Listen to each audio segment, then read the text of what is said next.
Hello, I'm Veena Bharath. Welcome to Fulfilling the Promise as we take you on a journey along the path of delivery, highlighting the achievements of government in the 2 years of its existence since May 24th, 2010. In tonight's program, the opening of the Waterloo Community Centre, a concerted effort to ending school violence and poverty eradication. But first, community development, bringing communities together as government continues to deliver on fulfilling the promise.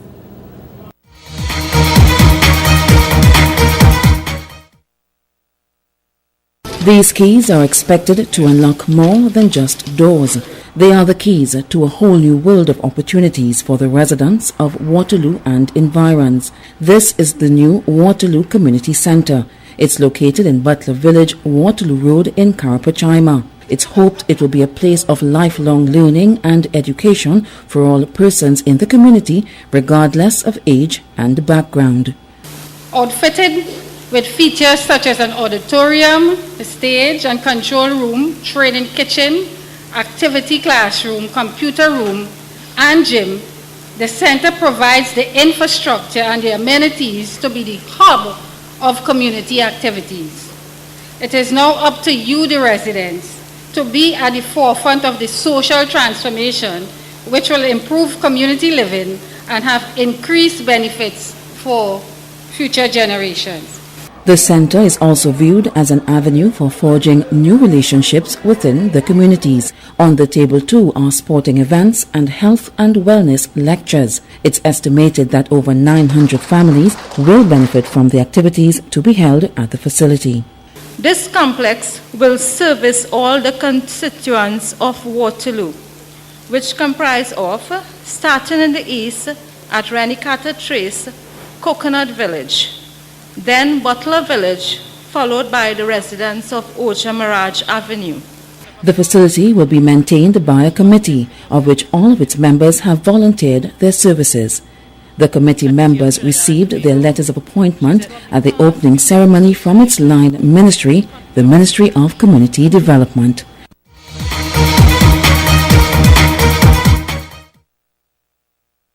The residents of Grand Chemin in Moruga as they seek the assistance of the Ministry of the People and Social Development. The line minister, Dr. Glenn Ramadharsingh, heard first-hand accounts from them as he continued his direct impact program, which offers social, educational, health and welfare services to citizens. You will be exposed to all the services of the Ministry of the People and Social Development. Those who need counseling for trauma or other reasons will receive counseling from the Family Service Division. We have the Social Welfare Division. Problems with pension, problems with disability grant, the public assistance, you can get these things. You can get support from the People's Card, or what is known as the Food Card. Those of you who pass the means test, once as you are deserving, you will be able to access the Food Card program today.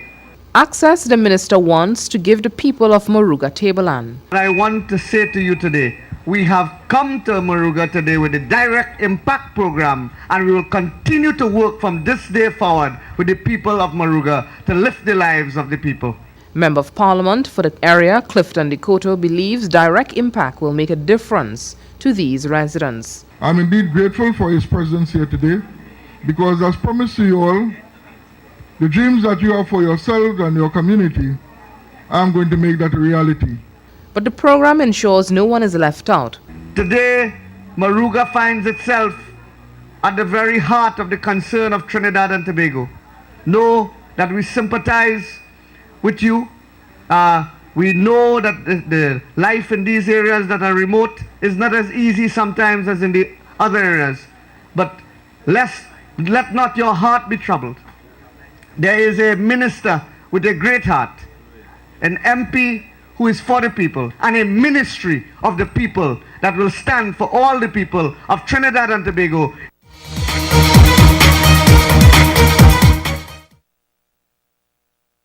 Mentoring, counseling, and crime prevention in schools, the new thrust of the Education Ministry to rid the school system of criminal activity and to counsel and mentor its students as much as is needed.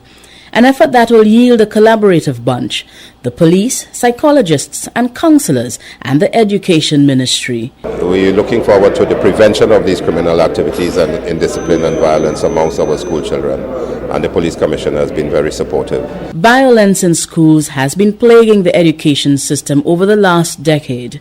In more recent times, a female student was taken to hospital after being stabbed by another student. The Education Ministry says that incident is one too many. They are working along with the National Security Ministry to break the neck of this problem.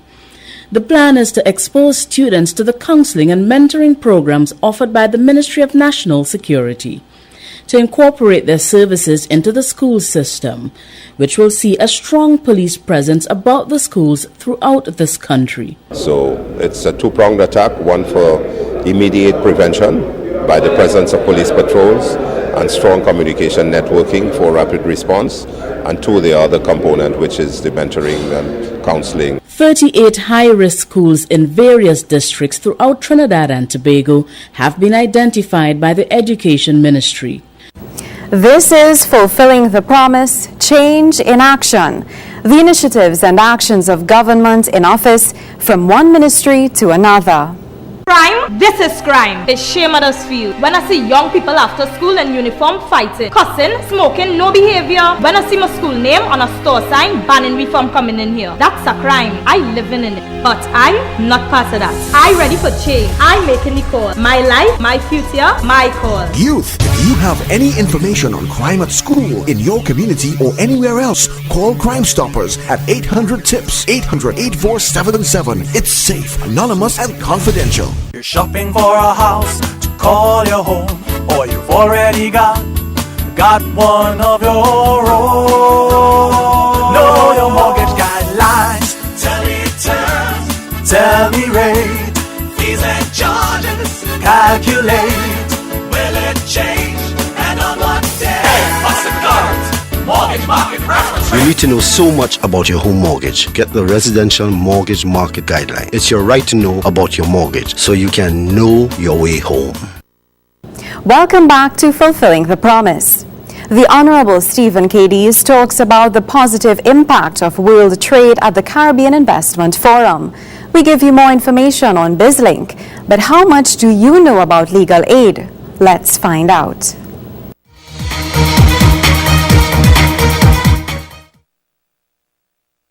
The new user-friendly TT BizLink will link 8 core services that impact trade and industry: permits and licenses from the Ministry of Trade and Industry, import duty concessions, manifest services, cargo declaration, company registration, certificate of origin, applications for fiscal incentives, and work permit applications. It effectively eliminates the need for business persons to physically go into the respective offices to access these services. You can simply go straight online, fill out the relevant forms, attach the supporting documentation, and begin the process for acquiring the relevant service. Developed in conjunction with Crimson Logic of Singapore, the new system evolved through widespread consultations with major public and private stakeholders involved in trade and business activities in Trinidad and Tobago. The way of doing business has changed, right? A lot of our processes are archived, right? We need to change the process. And the single electronic window is the way for us to change the process. The new system works in conjunction with the Port Authority's NAVIS system. There are benefits for the country overall. So if the cost of producing comes down, well then the cost of the final product being sold to the customer would come down also. And then what it does for the country as a whole, it makes the country a whole lot more competitive in this area. The introduction of TT BizLink will further enhance our attractiveness to potential investors.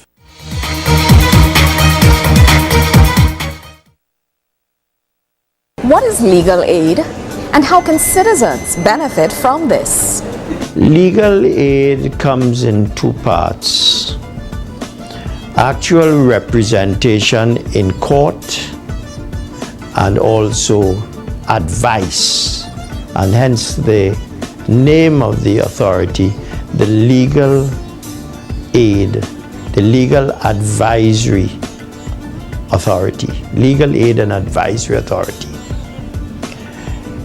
Basically, this is an institution that has been supported by the state for many years to provide help for those most vulnerable in society who cannot afford legal advice and legal representation when it is most needed. The legal aid is mostly used for persons who are in matrimonial difficulty, which is quite common these days. Many times, for example, the wives have never worked. The husbands have always been the income earner. And when the wives say, I have had enough of this, they need help. They can then access the best from the state by accessing the facilities of the Legal Aid Authority, where they will not only receive at no cost to themselves free legal advice, but also legal preparation of documents required in their own cause for divorce, for maintenance for themselves, and maintenance for their children. Now, those men who are on the other side of the coin can likewise accept legal assistance, and it does happen from time to time. Now, that is the civil side. That is the main part of the civil side. You have the criminal side, where persons find themselves locked up. Their families cannot help them. And you have experienced prosecutors coming at them, and they need to have legal assistance. It levels the playing field in trials. Legal aid then provides legal representation to these people, and the panel from which the legal aid attorneys are provided will go to court and represent the accused person so that they are not taken advantage of as when they are unrepresented. Right now, amendments are being made to allow for the appointment of duty counsel, so that when a person is brought into a station and they don't have that kind of money, they can access duty counsel assistance at that early stage of the investigation to give them advice. Many times to just simply tell them to keep their mouth shut, you see, and to give them general advice as to what takes place. So that is something new that is being brought in.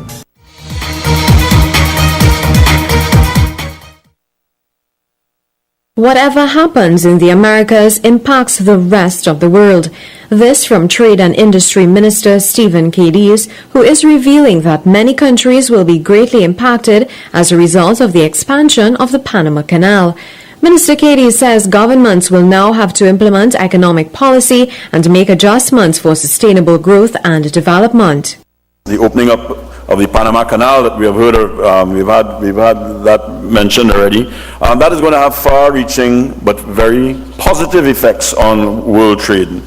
The challenges for Caribbean countries, as with all other countries, are how do we ensure that globalization and integration are benefiting the broad base of the people here? How do we ensure that the economic growth is sustainable and robust? How do we ensure that there are economic opportunities for a wide cross-section of our people? And how do we ensure that new business opportunities for new products and new services are created, developed, and sustained. In these times, governments have to institute economic policies of restructuring, of adjustments, diversification for sustainable growth and development. The Trade and Industry Minister is also revealing that government's focus remains on diversification. Minister Cadiz is also noting the need to nurture a culture of entrepreneurship. He adds that government's strategy is to widen its marketing opportunities as well. The government of Trinidad and Tobago remains committed to a continued process of diversification, development of a flexible and productive industrial and services base, as well as enhancement of investment opportunities. The diversification thrust also involves the nurturing and strengthening of a culture based on entrepreneurship and innovation and the facilitation of an enabling business environment. One mechanism for the successful attainment of these goals necessitates the creation of a platform to preserve, to build on, and to broaden the scope of the current instruments of trade and economic cooperation. Currently, Trinidad and Tobago is finalizing a partial scope agreement with Panama and have commenced similar negotiations with Guatemala. In other words, we are widening the market opportunities beyond regional and traditional markets, a prerequisite for economic survival and growth. The Trade and Industry Minister is highlighting the critical importance of more investments in this country. He says the impact can be quite tremendous in business creation, increasing revenue, and job creation. As Trinidad and Tobago continues to develop and to provide a better quality of life for all of its citizens, investment is critical for business creation, expansion of exports, generation of employment, and increased revenue and other tangible outputs. Investment is also necessary to create a solid platform for the continued development of business enterprises from micro to large-scale business. Also speaking at the Caribbean Investment Forum was Jamaica's Ministry of Industry, Investment and Commerce, Anthony Hilton, who says the Caribbean Investment Forum has brought together a powerful group to shape the future landscape of the region. He adds that the forum is quite a timely one and notes the numerous reasons that the Caribbean can be considered the ideal launchpad to the Americas. The Caribbean region has a well-developed educational and training infrastructure with the capacity to produce a skilled and trainable workforce to support modern industry. The region's educational infrastructure was fashioned on the basis of the British educational traditions, which held sway for a sustained period into a modern history. The geographical position of the Caribbean has placed it at the center of the economic geography of global trade throughout its modern history. The Caribbean is fundamentally a maritime region. Thanks to its history, international trade links, and geographical position in the Western Hemisphere, a vibrant tourism industry, and a variety of other factors. This is Fulfilling the Promise, Change in Action, the initiatives and actions of government in office from one ministry to another. Informing and educating the nation, especially the young ones, about water, how it's won and processed, and how it should be protected are just a few of our major responsibilities here at the Public Education Center. The enjoyable learning environment, cultivating conservation habits, developing healthy relationships, and giving our public an appreciation of the environment in which we produce water. WASA's PEC, the region's only public education center on water. Never leave items like MP3 players, portable DVD players, laptops and briefcases on view inside your vehicle. It is an open invitation for a thief. Don't leave them on show. If you cannot take them with you, place them in the trunk of your car. Remember, crime prevention is everyone's business. A message from the Trinidad and Tobago Police Service. Thanks for staying with us as we continue to inform you on Fulfilling the Promise. Let's take a look at the San Juan Market, the Prime Minister on Agriculture in Trinidad and Tobago, the best kept secret.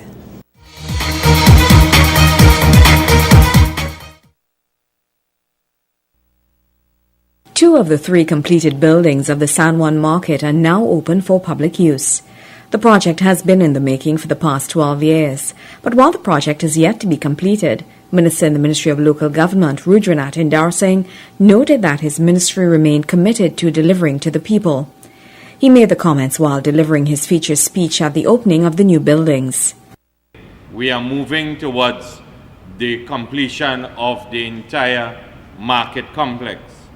And this is in itself part of this government's commitment and philosophy from the point of view of local government to ensure that markets that fall under the purview of the 14 regional corporations throughout the length and breadth of Trinidad and Tobago is upgraded to a form and fashion that all stakeholders, inclusive of vendors, inclusive of consumers, and inclusive of all those who would utilize these facilities, would feel a sense of pride, a sense of patriotism.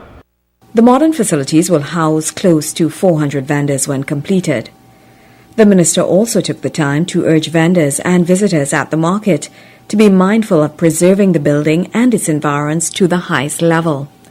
I give you the assurance that the completion of this complex would have the thorough support of the Ministry of Local Government and the People's Partnership Government. And in relation to this particular facility, I want to appeal to the Samoa-Laventil Regional Corporation and all the stakeholders to ensure that the pristine condition, the environment and so on, is upheld in a thorough manner. He maintained that improving the services at the market required continuous dialogue with all parties. The political directorate will continue to have a deep sense of dialogue with the Samoa-Laventil Regional Corporation and also all the stakeholders so that we could have a thorough and a true appreciation of the needs of the Burgesses as we move towards delivering and as we move towards satisfying the Burgesses of approximately 150,000 who would use these particular facilities. The new facilities include shopping comfort for patrons in a fully air-conditioned enclosure, while vendors have access to cold storage equipment that would aid in keeping meat fresh.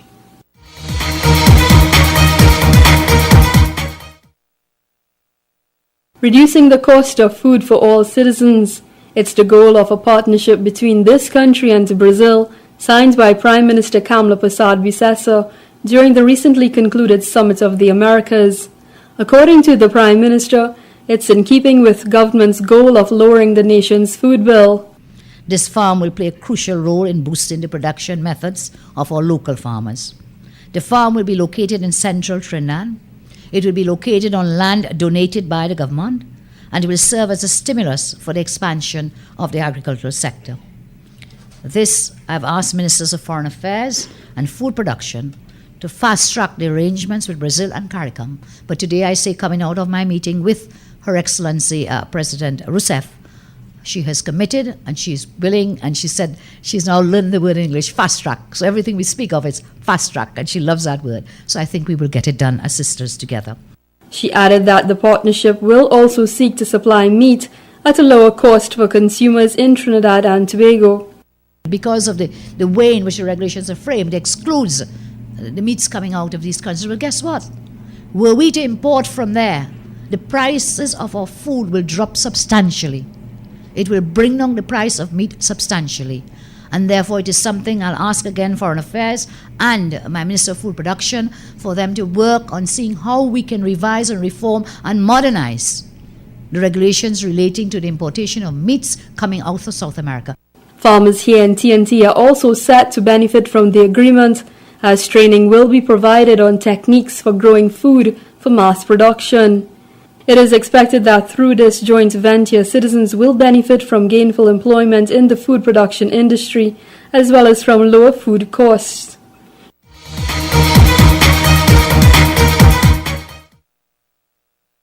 Trinidad and Tobago, the best kept secret? Well, that was possible maybe some time ago. But today, the Ministry of Tourism is on a drive.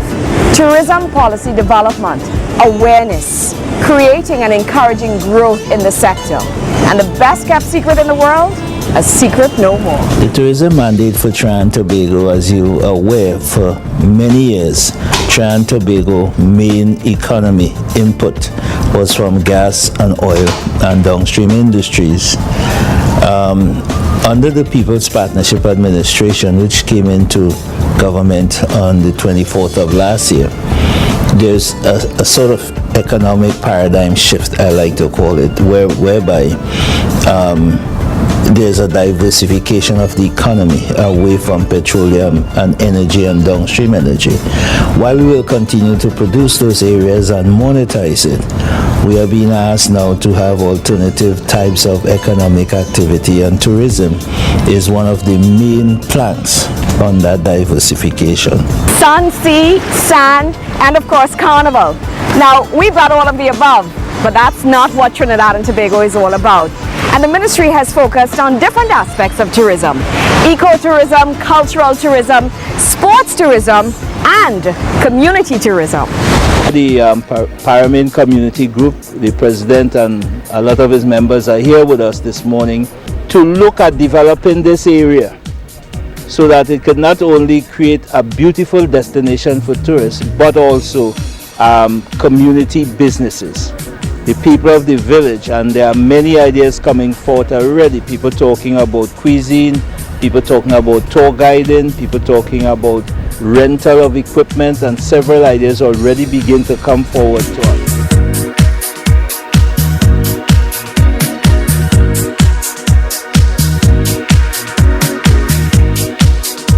The expansion of our tourism industry, how is this to be accomplished? And how is tourism to be used to diversify our economy? I'm here on the trail to the Rio Seco waterfalls. Now, I have no shoes on because I have to find a way to get to the waterfalls. Not sure how we're going to accomplish that. But the bottom line is community tourism. This is what it's all about. And this is one way of expanding the tourism industry here in Trinidad and Tobago. So let's take a walk. Community tourism is very big, and the reason why it's very big and why we are emphasizing community tourism, we want to sort of transform the thinking of Trinidadians. For so long, so many of our people believe, I guess it came from our history, we believe service was servitude, and it's something we kind of shy away from. But we want them to realize that service is something that you can do and become very wealthy of. You can make a good living, you can make money, and that is through tourism. And in our community tourism drive, what we are doing is encouraging the community to partner with us. For instance, when we go into a community, take for instance, let me give you a for instance, Blanchishes is an area of exquisite beauty, if you may put it that way. The Marian River is not like it. The big wood bridge across that